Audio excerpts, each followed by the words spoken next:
Yo, happy 67th birthday to the president of the land, John Dramani Mahama. Charlie, we at the Teshi Plug wish you a happy birthday. Charlie, no more.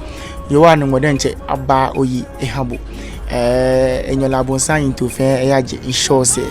No fan no Ubala Abagbe Oyin to Papa Fene York and Han Ghana fair no more than Abu Hewale, ni Onya Ofe Ehawo.